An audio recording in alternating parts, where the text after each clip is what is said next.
Sitar music.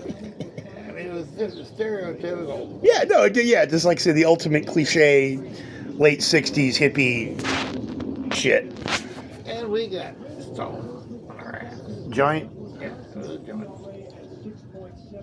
What was the strain, man? What was the percentage? I know, I'm just fucking with you. And the guy was cheap. They got hold of it.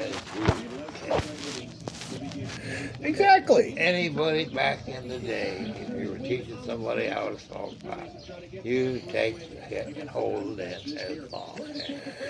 Well, it's just like, if you've ever, it's like, you smoke a joint differently than you smoke a cigarette. And like, I'm sure you've had it happen sometimes where you got both going and you're reaching for the cigarette, but you think you got the joint. So you hit the cigarette like you would hit the joint and you cough your fucking brains out, or or sometimes if you hold it in like, oh shit, you get more of a head rush than you would just the normal puff off a cigarette. I mean, back in the day when smoking pot was. And I had this girl that I met tell me, she could tell I was a pot smoker by the way I smoked a cigarette. Probably a pickup line, but no, because you smoke each differently, just like you smoke a cigar. Different, you puff off a cigar different than you would a cigarette or a joint. You know, it's different. It's different smoke. There's different techniques to smoking.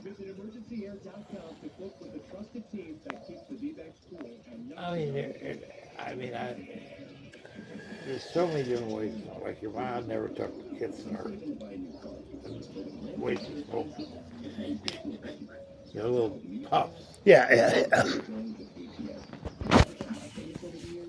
Yeah, she never was like big fat bong rips.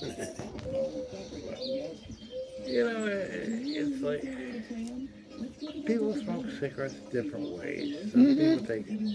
There are some people that smoke cigarettes like they're smoking a joint. Take big, long drags, hold it in a real long time. You don't see that very much anymore, but all those people died off. But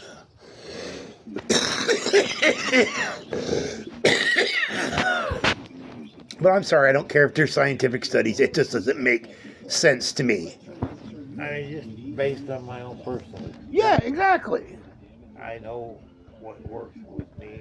Because I know sometimes, like, if I'm smoking a joint and I'm not really paying attention, I'm doing something else, I'll just go, I'll start smoking it like a cigarette. And it isn't as effective as if I, the whole thing. Yeah. Pass. Don't bogart that joint. You got the joint.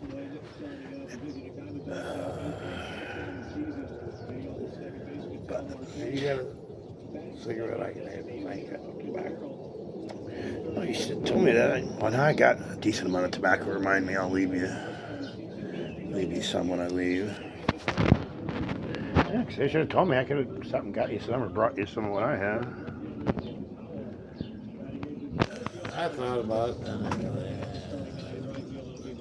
Well, like I said, I brought extra, so I can give you some to tide you through. Here. Ouch.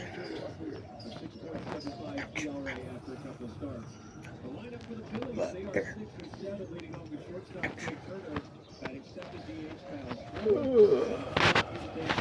But yeah, no, these younger generations of stoners who've grown up, especially the ones, like I said, that have grown up since it's been mostly legal between either medical or recreational, they don't know. It's a different world. I couldn't imagine like being somebody who's been a teenager like somebody who's 26, right? It's like, okay, for the last 10 years, yeah, weed hasn't been recreationally legal here in Arizona, but it has medical, and much less of a big deal. So it's like growing up in that world would be very weird. Which is good. I mean, I'm glad they get to do it. But they'll never understand the outlaw days. Or, like I say, when you're paranoid to get caught with anything. Yeah, well, like I say, back in the day when Virginia or D.C., where you were going to prison for 20 years Yeah. for civil possession. Yeah. Yeah, I mean, by the time I was a teenager, it wasn't that bad. But still, you'd get in a lot of trouble. You know, the cops still fucked with people about weed a lot over minuscule, you know, a couple of kids smoking a joint in the park or some shit.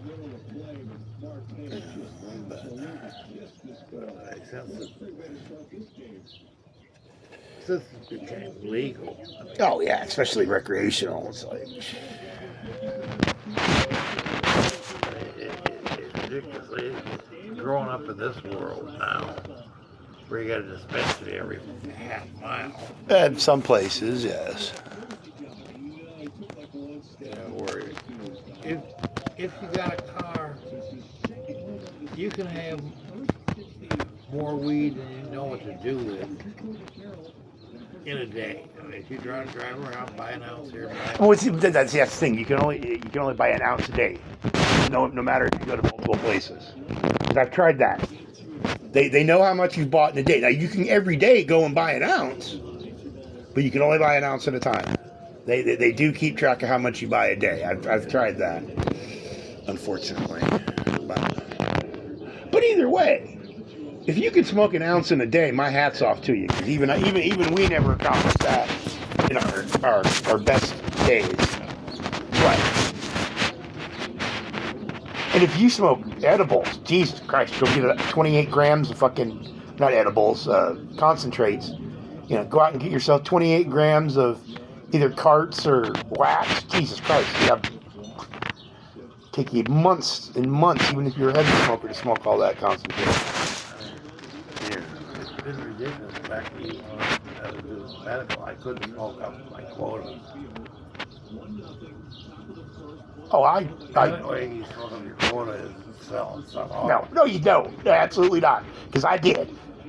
During fucking COVID, when I was getting that pandemic unemployment, I easily would, because I'd go when the freaking whatchamacallit, when my unemployment, well, no, because I got that weekly. But like at the beginning of the month, like say whenever my allotment was cleared, the 2.5 ounces, I'd go over there to A&R and I'd buy 2.5 ounces. I'd buy to my, as much as I could. I'd stock up. And now I usually, now granted, I'd still have some when I got my allotment again. But I could have, if I'd smoked more, or if I had friends to smoke with, I could have gone through 2.5 ounces in 2 weeks very easily. Huh? Yeah, but again, that was, like I said, COVID, couldn't go anywhere. And I was in the fucking hospital. For COVID? Not all of it. During COVID, yeah, because that's when I had to have the surgery on my prostate. Well, you were home for some, because I remember coming over here during COVID shit and seeing you here. Well, I was in the hospital. It was Valentine's Day when they had the big deal. It was Valentine's Day. We had vets in the hospital. Yeah, well, that's when Christina died, was on Valentine's Day, too. And that was before COVID. And that's immediately after that, next week, that's when they did the shutdown of the COVID. Yeah, it wasn't very long after that. And I couldn't have my surgery until fucking May or something like that. Yeah. Because he finally convinced me I hated it. Yeah. I remember that. But that was that was like 6 months, so. Yeah. So for the first 4 or 5 months of COVID, you were here. Because I remember coming over, taking an Uber over to... Yeah, but I was home and I had the catheter on. Yeah. Catheter for 8.5 months. That was the biggest thing. Yeah, no, I remember that. I hated that catheter. Yeah, wow, understandable. It kept getting plugged up. Yeah. Blood clots in it. Maybe virtue up here and over downtown. Yeah, no, I remember that. I remember all that shit.